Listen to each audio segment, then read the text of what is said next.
በኢትዮጵያ ፖለቲካ ውስጥ አሟሟታቸው ውስብስብ ሆኖ ከቀጠሉ ሰዎች የቀድሞው የአማራ ክልል ፕሬዝዳንት ዶክተር አምባቸው መኮንን ከቀዳሚዎቹ ተርታ ይሰለፋሉ። ክልሉን ከ4 ወራት ላልበለጠ አስተዳድረው ከሌሎች ጓዶቻቸው ጋር በቢሮአቸው የተረሸኑት አምባቸው መኮንን እንዴትና በማን እጅ ሕይወታቸው አለፈ የሚለው አሁንም ድረስ አጠያያቂ ነው። ካሳ ዘሪሁን በሚል መለያ ሰሞኑን ስለ ጉዳዩ የጻፉ ሰው ግን እኛም ነበርንበት ሲሉ ከእስካሁኑ የተለየ መረጃ አውጥተዋል። ካሳ ይቀጥላሉ። ከሰኔ 15 ክስተት 3 ቀን ቀደም ብሎ ለአብን አመራሮች ቴክስት ደርሶን ነበር። እኔ ያን ጊዜ ዱር ቤቴ ነበርኩ። በዱር ቤቴ የሰሜን አቸፈር ወረዳ አብን ማዕከላዊ ኮሚቴ ነበርኩ። በሞባይላችን መልእክት ተላከ። ላኪዎቹ እነ ዳናሁን ቤዛና አሸናፊ አካሉ ነበሩ። መልእክቱ ክልሉ ላይ መዋቅራዊ ለውጥ ሊደረግ ስለሆነ ራሳችሁን አዘጋጁ የሚል ነበር። ከዚያ ሰኔ 15 ተከሰተ። ህዝብ ግንኙነቱ ከፖለቲካ ጉዳዮች ኃላፊው ጋር ወደ ቤቴ መጥቶ ሰማሁ ያለኝ። ምኑን ስል መለስኩለት። እንዲች ሆነ እኮ አለኝ። ግልጽ አድርገዋ የምን እንዲች አልኩት። መፈንቅለ መንግስት ተደርጓል፣ ተዘጋጅ፣ ወደ ባህር ዳር ልንሄድ ነው አለኝ። እኮ እንዴት አልኩት። ባንዳዎቹና አምባቸው ተወግደዋል፣ ክልሉን አሳምነውና ዘሜ ተቆጣጥረውታል አለኝ። እሺ አዲስ አበባስ 4 ኪሎ ላይስ ምን ተደረገ ስል ጠየቅኩት። 4 ኪሎን ደግሞ በቀጣይ ሲል መለሰልኝ። እንዲሁ እንዳልሰማው ታክት ላደርግ ብዬ እንጂ መረጃውን ቀድሜ ሰምቼ በውስጤ ሳብላላው ነበር። እኔም ሁኔታው አደገኛ እንደሆነና ምናልባት ጠቅላይ ሚኒስትሩ እርስ በርስ እንዲጋደሉ አድርገዋቸው ሊሆን እንደሚችል መላመቴን አስረዳኋቸው። ይህ ንግግሬ ግን በጥርጣሬ እንዲያዩኝ ያደረገ እንጂ አላሳመናቸውም።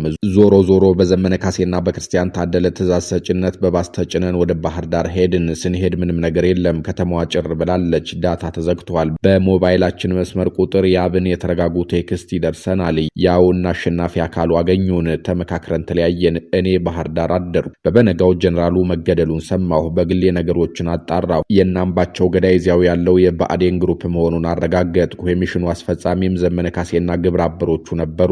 ዘመነ ካሴና ግብረ አበሮቹ ጀነራል አሳምነው ጽጌን ተጠቅመው እንዳስወገዷቸው እርግጠኛ የሚያደርጉኝን ማስረጃዎች ሁሉ አገኘው።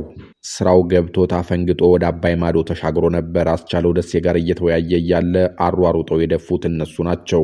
እነ ዘመነ ካሴ እየመለመሉ ያቀረቡለትና ራሱ ያሰለጠናቸው ሰዎች ናቸው የገደሉት። ሰውየው በሸላቶቹ ፊት ነበር ሲፎክር የነበረው። አስቻለው ደሴንም አሯሩጠው በተኛበት ያስወገዱት እነሱ ናቸው። መረጃው እንዲሁ ተዳፍኖ ቀረ። ይህን እውነት ደፍሮ ያወጣ የለም። ዳንኤል ክብረት የትርክት ዳ በሚለው መጽሐፉ ግን ሐቁን ጽፎታል።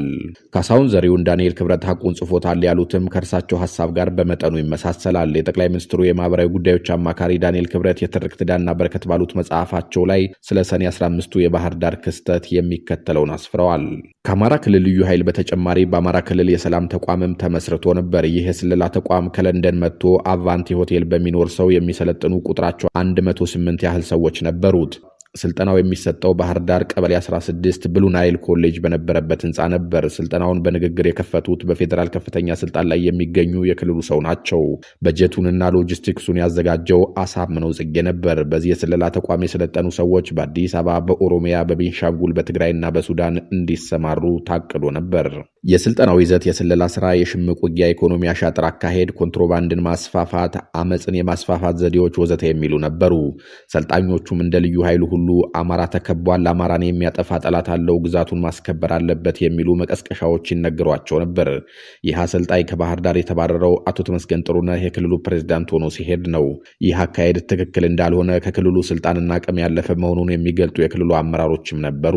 እነዚህ አመራሮች ግን እንደ ደካማና ጎብዳጅ እንዲታዩ ይቀሰቀስባቸው ነበር። በወቅቱ የነበሩት የክልሉ ጸረ ሽምቅ ኃይል አመራሮች ደጋግመው ይህን አንስተዋል።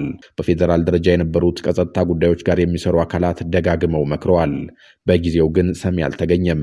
የክልል ስልጣን በእጃችን ሊገባ ይገባ ነበር ብለው የሚያስቡ አኩራፊ የብአዴን ፖለቲከኞች ነገሩ እንዲባባስ ይገፋፉና ይመክሩ ነበር።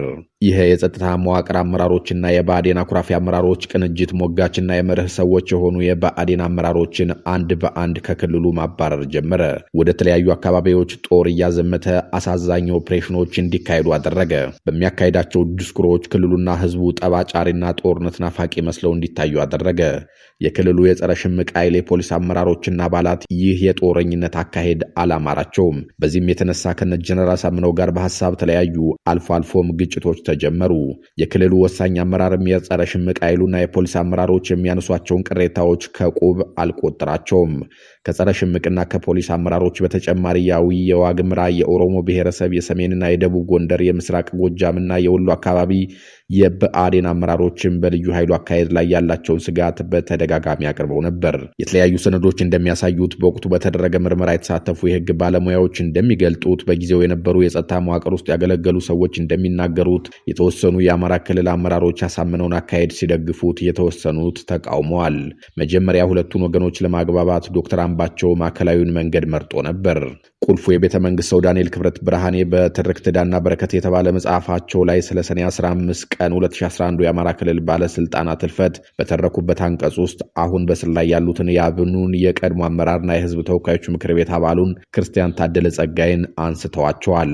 አንቱታ ነፍገዋቸው ስለሳቸው የጻፉት ጉዳይ እንዲህ ይላል። ሰኔ 10 ቀን 2011 ዓ.ም ክርስቲያን ታደለ ወይም ደምለው ታደለ በፌስቡክ ገጹ ላይ ጥቁሩን ጥርሰ ፍንጭቱንና ህግ አውቃለሁ ባይ ቦቃውን ቢበቅሉም ባይበቅሉም ካፈር መዛመዳቸው ግድ እየሆነ መጥቷል። አሁን ገብርዬም አሽከሮቹን አንበሴም ልዩ ኃይሉን ያሰናዳ መሳሪያውንም ይወልውል ሲል ጽፎ ነበር። ክርስቲያን ጥቁሩን ሲል ዶክተር አምባቸውን ማለቱ ሲሆን ጥርሰ ፍንጭቱን ሲል ደግሞ እዘዝ ዋሴን ማለቱ ነበር። ህግ አዋቂ ነኝ ባይ ቦቃ ያለው ምግባሩ ከበደን ነው ተብሎ ተገምቷል። የዳንኤል ክብረት ምስክርነት አብቅቷል። በአምባቸው መኮንን ላይ ለተፈጸመው ጥቃት ውሃ የሚቋጠር በርካታ መላምት ሲሰጥ ቆይቷል። መላምቱ ራሱ የክልሉን መንግስት፣ የፌዴራል ባለስልጣናትን፣ ህዋትንና ሌሎች የፖለቲካ ድርጅቶችን የሚያሳትፍ ነው። ከሁሉም በእጅጉ ለእውነት የቀረበ ነው ተብሎ በወቅቱ የቀረበው ደግሞ ጀነራል አሳምነው ተሳስተው ጥፋት ሳይሰሩ እንዳልቀሩ የሚገልጸው ነው። በጊዜው በክልሉ መንግስትም ሆነ በፌዴራል ዘንድ ለግድያው የተሰጠው ምላሽ ጀነራል አሳምነው ጽጌና ግብረ አበሮቻቸው ክልላዊ መፈንቅለ መንግስት ለማድረግ በማሰብ ፈጽመውታል የሚል መሆኑ ይታወሳል። ከመንግስት ወገን ያልሆኑ አንዳንዶች ግን የፌዴራል መንግስቱ ርዕሰ መስተዳደሩንም ሆነ ጀነራሉ እንዲወገዱ ይፈልግ ስለነበር እርስ በርስ እንዲገዳደሉ አድርጓል በሚል የሴራው ጠንሳሽ ያደርጉታል። እግዚአብሔር ይወቅ ብለው ሐዘናቸውን ተቀብለው የሚኖሩም ብዙ ናቸው። ጣቢያችን በዚህ ዙሪያ ከሶስተኛ ወገን ያገኘችውን ሌላ ቦታ ያልተነገረ መረጃ ማካፈላችንን እንቀጥል። ወቅቱ ጠቅላይ ሚኒስትር አብይ አህመድ ስልጣን ላይ ከወጡ 3 ወራት ብቻ ያስቆጠሩበት ጊዜ ነበር። የፖለቲካ መረጋጋቱ ገና አልተስተዋለም። በተለይ አዲስ በመጣው የለውጥ ኃይልና በህዋት መካከል የተፈጠረው መካረር ማን ምን እንደሆነ ለመለየት ያስቸግርም ነበር። ዶክተር አምባቸው መኮንን እንዲመሩት ለተወከሉለት ህዝብ እጅግ የሚያስቡ በህዋት ዘመን በልማትም ሆነ በፖለቲካ ጉዳት የደረሰበት ነው ብለው የሚያምኑ ነበሩ። በዚህም በመሃል ከመጣው የጠቅላይ ሚኒስትር አብይ አህመድ ቡድን ጋር ተግባብቶ በመስራት የህዝባቸውን ኑሮ ለማሻሻልና ቀደም ብሎ የደረሰበትን በደል ለመካስ እቅዱ ነበራቸው። በዚህ ወቅት ግን ሁለት ነገር ግልጽ እየሆነ መጣ። የመጀመሪያው የህዋት ጸባጫሪነት እየተባባሰ መሄዱ ነበር። ይህን የተረዱት ዶክተር አምባቸው ህዋት ጦርነት ቢከፍት የመጀመሪያው ተጎጂ የአማራ ህዝብ ነው ብለው አመኑ። ስለሆነም ጦርነቱ እንዳይከፈት የሚችሉትን ያህል ለመስራት ያቅዳሉ። አቅደውም አልቀሩም። የአማራን ህዝብ እንደ ጠላት ከሚቆጥሩት የህዋት መሪዎች ጋር እርቅ ለመፍጠር ይንቀሳቀሱ ጀመር። በወቅቱ የነበሩት የህዋት አመራሮች ስልጣናቸውን በኦህዴድ እንዲነጠቁ ትልቁን ሚና የተጫወቱት የብአዴን አመራሮች ናቸው ብለው ያምናሉ። በተለይ እነ ደመቀ መኮንንና ገዱ አንዳርጋቸው ህዋት ከ4 ኪሎ ወደ መቀሌ እንዲባረር ትልቅ ሴራ ሰርተዋል በማለት በክልሉ ላይ ጥርሳቸውን እንደነከሱ ዶክተር አምባቸው በደንብ ተገንዝበዋል። በዚህም ብአዴን ላይ ቂም የቋጠረው ህዋት በአማራ ህዝብ ላይ ጦርነት እንዳይከፍት ስጋት ያደረባቸው ዶክተር አምባቸው በድብቅ ከህዋት ጋር ንግግር ይጀምራሉ። በወቅቱ ለመንግስታዊ ተልዕኮ ወደ አሜሪካ በሄዱበት አጋጣሚውን ተጠቅመው ነበር የህዋት መሪዎችን ለማነጋገር የሞከሩት። በዚህ ጊዜ የህዋት መሪዎች ለሁለት ጎራ ተከፍለው ነበር። ከአማራ ጋር አንታረቅም ያሉና አሁንም ከዚህ ህዝብ ጋር ሆነን አብይን ማስወገድ አለብን የሚሉ ሁለት ቡድኖች ተፈጠሩ። ዶክተር አምባቸው ከ4 ኪሎ ሰዎች ተደብቀው እየሄዱበት ያለው መንገድ ግን ዘግይቶም ቢሆን ወደ ጠቅላይ ሚኒስትሩ ጆሮ መድረሱ አልቀረም። የዶክተር አምባቸውን ድብቅ አካሄድ ቀድሞ የተረዳው የደህንነቱ ሰው ጌታቸው አሰፋ ነበር። ከጠቅላይ ሚኒስትር አብይ ጋር እጅግ ጠበኛ ቢሆንም በጉዳዩ ላይ ባደረበት የከፋ ብስጭት የተነሳ ጉዳዩን በግልጽ ነግሯቸዋል። አምባቸው ክህደት ፈጽሞብሃል፣ እርምጃ ልትወስድበት ይገባል የሚል መልእክት አድርሷቸዋል። በዚህ ጉዳይ ብቻ ለዶክተር አምባቸው መገደል ሁለት አካላት ተጠያቂ ይደረጋሉ። የመጀመሪያዎቹ ህዋት ከአማራ ኃይሎች በተለይም ከብአዴን ጋር እንዲታረቅ የማይፈልጉ ጽንፈኛ የህዋት መሪዎች ዶክተር አምባቸው እንዲገደሉ ስለማድረጋቸው ይታመናል። ዶክተር አምባቸው በብአዴንና በህዋት መካከል እርቅ እንዲፈጠር አጥብቀው መፈለጋቸውን በጽኑ የተቃወሙ የህዋት ሰዎችም ነበሩ። ከነዚህ ሰዎች ዋነኛውም እንደ መንፈስ የሚቆጠረው የህዋቱ ሰው ጌታቸው አሰፋ መሆኑ ታውቋል። ስለዚህም ጌታቸው አሰፋና ተባባሪዎቹ በነ ዶክተር አምባቸው ህልፈት መሪ ተዋናይ ናቸው የሚሉ መረጃዎች አሉ። ሁለተኛው መረጃ ዶክተር አምባቸው በድብቅ ከህዋት ጋር ንግግር መጀመራቸውን ሰምተው የተቆጡ የ4 ኪሎ ባለስልጣናት ለጉዳዩ ጠንሳሽ ናቸው የሚል ነው። በተለይ ህዋት ከምድረ ገጽ ካልጠፋ ወይም መስራት የማይችል ሸባ ካልሆነ በስተቀር አንድ ቀን መጥቶ ያጠፋኛል የሚል ትልቅ ፍርሃትና ጥርጣሬ የነበራቸው ጠቅላይ ሚኒስትሩ ያልተጠበቀውን የዶክተር አምባቸው ድብቅ እንቅስቃሴ ሲሰሙ ፈጣን እርምጃ ሳይወስዱ እንዳልቀረ ታምኗል። አብይ አህመድ አሊ ስልጣን በያዙ በዓመታቸው ሰኔ 15 ቀን 2011 ዓ.ም በባህር ዳር ከተማ በተደረገው የእርስ በርስ መጠፋፋት ክልሉ ወሳኝ አመራሮቹን ተነጥቋል። ለዚያ ክስተት እስካሁን ኃላፊነት የወሰደም ሆነ በህግ ክትትል ተደርጎበት ጥፋተኝነቱ የተረጋገጠ አካል አልተገኘም። ከዚያ እስካሁን ግን ከጉዳዩ ጋር የተያያዙ መረጃዎች ከየአቅጣጫው መውጣታቸውን አላቆሙም።